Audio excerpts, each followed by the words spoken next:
Pemirsa, kita akan membahas segala persoalan MBG ini lebih lanjut bersama Wakil Kepala Badan Gizi Nasional, Ibu Nanik S. Deyang. Selamat sore, Bu Nanik. Selamat sore, Mas. Baik, terima kasih Bu Nanik sudah meluangkan waktu untuk Mas, kami. selamat sore juga Mas Said. Oke. Mas Said, Siap. boleh nggak saya pertama sebelum ngomong saya mau minta maaf dulu ke seluruh rakyat Indonesia ya. Oke, silakan. Mohon maaf untuk seluruh rakyat Indonesia. Oke, baik. Terutama anak-anak penerima manfaat dan juga para orang tuanya.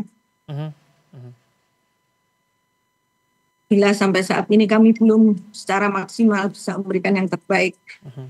Tapi kami berjanji insya Allah akan terus memperbaiki semua hal di BGN, mulai dari tata kelola dan juga SOP. Karena banyak hal yang memang terjadi semua ini, kita nggak bisa nyalahkan siapa-siapa, ini adalah salah kami. Demikian Mas, terima kasih. Oke, baik. Bu Nanik, terima kasih atas permohonan maafnya. Semoga ini didengarkan oleh masyarakat Indonesia begitu ya. Bu Nanik, setelah itu kemudian mungkin publik perlu mendapat penjelasan juga bahwa apa sebenarnya yang terjadi, apa yang menjadi kendala terbaru di Bandung Barat. Sekitar 400-an anak dihitung sejak Senin kemarin ini mengalami keracunan massal. Apa yang terjadi, Bu Nanik? Baik Mas. Jadi kebetulan ini tadinya kan satu dapur, baru kemudian hari ini kami terima lagi laporan ada dapur lain lagi gitu. Dan kebetulan ini pemiliknya sama, yayasannya sama. Dari investigasi dari tim investigasi yang kami turunkan di Bandung dari hari Senin lalu ya Mas. Dari saat kejadian bahwa sementara ini dugaan kami adalah disebabkan karena proses pengolahan, antara jarak waktu proses pengolahan sampai dengan dikonsumsi ini cukup panjang.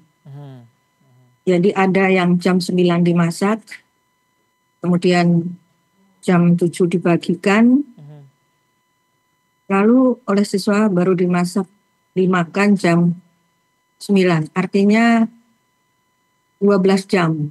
Dan ini tidak boleh karena harusnya paling banter atau paling lama ini memasaknya adalah 6 jam jaraknya, itu paling lama.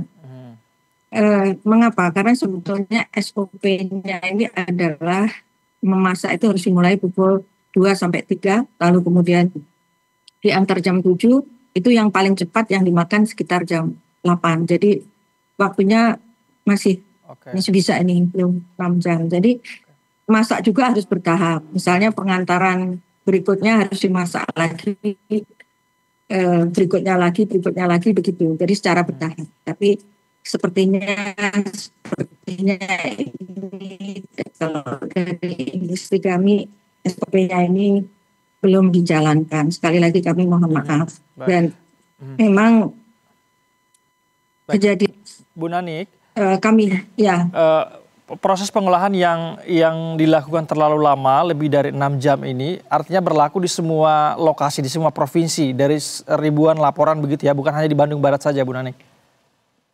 Jadi begini, bukan proses pengolahan.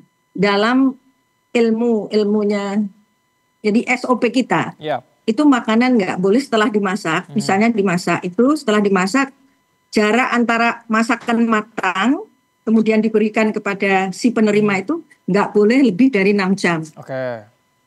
Misalnya kalau masaknya matang ya, kalau kita mulai masak jam 2, matangnya jam 4, harus maksimal diberikan jam 9 atau jam 10, nggak boleh di atas itu. Baik. Ini rata-rata terjadi di semua lokasi Bu ya, yang ribuan laporan ini. Penyebab karena ini? Hampir ya 70% karena itu. Tapi ada satu penemuan baru sebetulnya Mas. Jadi nggak semua terduga keracunan, tapi ada juga karena alergi makanan. Jadi misalnya ada yang alergi udang, terus kemudian diberikan udang. Memang sebelum dimulai pemberian makanan bergizi gratis ini, sebetulnya SPPI sudah mendatangi sekolah-sekolah untuk minta data siapa-siapa saja yang eh, mm, apa namanya sensitif dengan makanan tertentu atau alergi. Mhm. Mhm. Tapi ternyata mungkin ada murid yang tidak bisa makan ikan laut atau apalah seperti itu. Tapi itu tidak semua. Artinya Oke. setelah kita menemukan itu ya kita stop makan sensitif. Jadi ini ada dua masalah. Ada yang diduga karena keracunan, ada yang diduga karena alergi. Demikian. Oke, baik. Mengapa kemudian proses yang Anda jelaskan tadi begitu ya, berjam-jam sampai dikonsumsi, sampai kemudian salah satu sekitar 70% begitu ya yang menjadi penyebab keracunan ini. Apa yang luput dari perhatian BGN? Apakah pengawasan atau SOP yang tidak sesuai atau seperti apa, Bu Nanik? SOP yang tidak dijalankan oleh para kepala SPPG dan mungkin di situ kan jadi BGN itu memiliki tiga orang yang menjadi duta, yang menjadi tangan kita di setiap dapur, yaitu satu kepala SPPG, satu ahli gizi, kemudian satu lagi akuntan. Nah, saya kemarin Zoom dan hari ini pun kita Zoom lagi dan saya wanti-wanti pada pemilik yayasan, harusnya yayasan juga menyiapkan orang yang bisa menjadi pengawas, jadi bukan hanya dari pihak kami. Jadi ada beberapa yayasan ketika sudah bisa mendapatkan menjadi mitra, dia lepas tangan, nggak ikut dalam pengawasan. Padahal memang kita yang harus ngawasi, tapi mereka juga harus mengawasi karena ini belanjanya bersama-sama gitu loh, masaknya juga harusnya bersama-sama.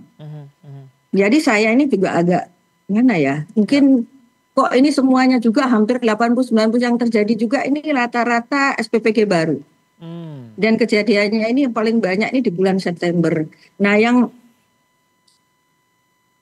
kita kan sudah 9 bulan ya BGN memberikan MBG ini. Nah yang kejadian yang seperti ini di bulan September ini luar biasa. Seperti bam gitu. Jadi terus bertalu-talu gitu. Dan rata-rata kami lihat memang dapur-dapur baru gitu Mas yang menyelenggara yang kejadiannya itu dari makanan yang dihasilkan atau diproduksi dari dapur-dapur baru. Demikian Mas. Baik, ada SOP yang tidak dijalankan dan sebagian besar juga SPPG baru, Bu Nanik ya. Lantas evaluasi yang dilakukan apa Bu Nanik dari BGN? Apakah akan ada penghentian sementara atau mungkin lebih jauh lagi berikan sanksi kepada SPPG yang menimbulkan keracunan massal ini atau seperti apa tindak lanjutnya Bu Nanik? Kami langsung menghentikan sementara dalam waktu yang tidak bisa ditentukan sampai kapan. Karena ini pembelajaran juga untuk pihak yayasan agar bertanggung jawab. Tidak sekedar menjadi mitra, mohon maaf menerima manfaat juga dari kerjasama ini, tapi lepas tanggung jawab. SPPG-nya yang dihentikan sementara atau program MBG-nya? SPPG, dapur SPPG. Artinya berarti tidak memproduksi MBG. Lalu di internal kami, SPPI-nya, kepala SPPG-nya, kita nonaktifkan sementara, akan kita tarik di pusat untuk diberikan ya tentu penilaian dan juga diberikan sanksi-sanksi lah begitu. Artinya bagi SPPG yang dihentikan sementara ini, program MBG di situ untuk sementara tidak berjalan sementara waktu, Bu Nanik? Betul. Sampai kita menemukan, kan di BPOM ini biasanya butuh waktu, kalau di kota besar itu 1 minggu, kalau di kota-kota kecil itu 2 minggu. Jadi kami dapat dari investigasi kami sudah mendapatkan kesimpulan, dari BPOM nanti kita sudah dapat kesimpulan penyebabnya apa, lalu kemudian dapur sudah pasti sudah harus melakukan perbaikan, mereka juga harus punya sertifikat hygiene dan seperti itu Mas, harus dipenuhi. Oke, baik. Bu Nanik, terakhir mungkin saya ingin meminta klarifikasi begitu ya, konfirmasi karena belakangan ini beredar juga yang sempat viral. Bu Nanik mungkin sudah tahu mengenai surat perjanjian yang merahasiakan apabila ada kasus keracunan MBG dan perjanjian lain di klausul-klausul itu viral di media sosial. Bagaimana klarifikasi dari BGN terkait hal ini, Bu? Kayaknya ini sudah beberapa kali saya sudah jawab, itu tidak ada. Ini soal nyawa. ini soal nyawa manusia, bagaimana harus disembunyikan ini? Oke. Nggak mungkin, kami terbuka. Bahkan saya bilang kemarin kepada wartawan, saya ini kan baru dilantik 1 minggu. Handphone saya 24 jam untuk wartawan mau nanya apa saja, boleh yang terkait dengan keracunan atau apapun lah. Gitu. Terutama yang berkait dengan dugaan keracunan atau lain-lain. Karena ini menyangkut nyawa, Mas, menyangkut kesehatan anak-anak gitu loh. Jadi tidak mungkin kami meminta dirahasiakan. Terus bagaimana kalau terjadi apa-apa? Kan kami juga perlu bekerja sama dengan pihak Pemda, pihak Dinkes di daerah, dan lain-lain. Masa harus ditutupi, ya kan? Nah, kalau itu ada, yang nggak tahu itu siapa. Tapi dari pusat tidak pernah ada kebijakan seperti itu. Saya sudah ngecek. Sebagai orang baru saya ngecek jenisnya seperti apa. Ternyata tidak ada poin itu, gitu. Baik. Clear ya, Bu Nanik ya. Artinya itu tidak benar. Jadi, surat itu ya. Ya. Tidak benar. Jadi kami mohon doanya. Ya. Kami sekali lagi kami prihatin dan mohon maaf untuk semua yang menjadi korban, dan kami akan terus perbaiki, dan kami juga bertanggung jawab untuk semua pengobatan dan lain-lainnya. Baik.